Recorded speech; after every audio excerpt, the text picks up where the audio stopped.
Palworld is a newly released survival crafting monster collector with cute animals we can ride, catch them to make them work in our base, not sure if he wants to, and fight against a syndicate of poachers and large pals in intense boss fights. He's stuck now! Die! Die! Die! While we build up our base, which gets occasionally raided by...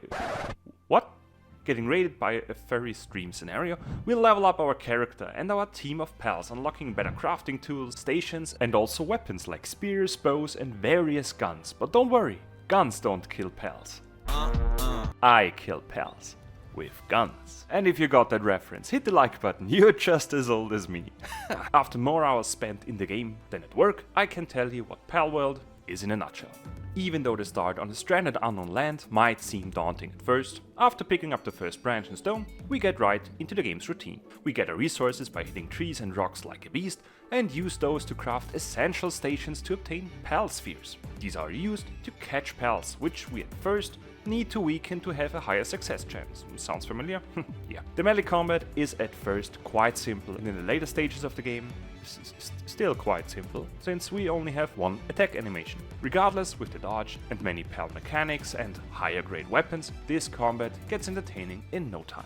Once we caught our first pals and assign them to our base, they are happily working for us, while we give them food, a bed, and love. Work, you filthy animal! With a building system that needs a bit of work, we constantly expand our family and animal friendly base. Setting up berry farms, ranches, cooking pots, breeding yes they bang, and assembly lines to craft quicker. These workstations are manned by the pals themselves, since every pal has skills we can utilize, like the fire-breathing fox that can melt ingots. These skills, however, cannot only be used in the base, but on our travels as well, with birds allowing us to fly on them, horse-like pals allowing us to mount them, grow up. The mentioned fox can be used as a flamethrower, the penguin can be launched into a bazooka to blast our enemies, and the plant monkey pulls out an AK-47?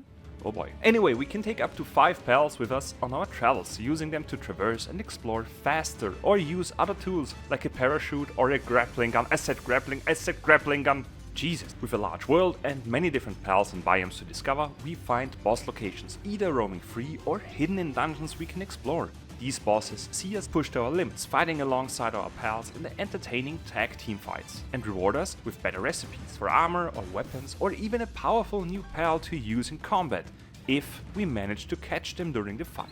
The gained experience points after catching or beating pals sees us level up, unlocking further crafting recipes in the technology tree, while most of them are hidden until we catch specific pals, enticing exploration. Apart from the tough boss fights, we further encounter the evil poacher syndicate, which catches pals to force them into slave labor. Are we the baddies? This syndicate has their own generals, which function as additional boss fights and have their own introduction scenes, implying some form of overarching story.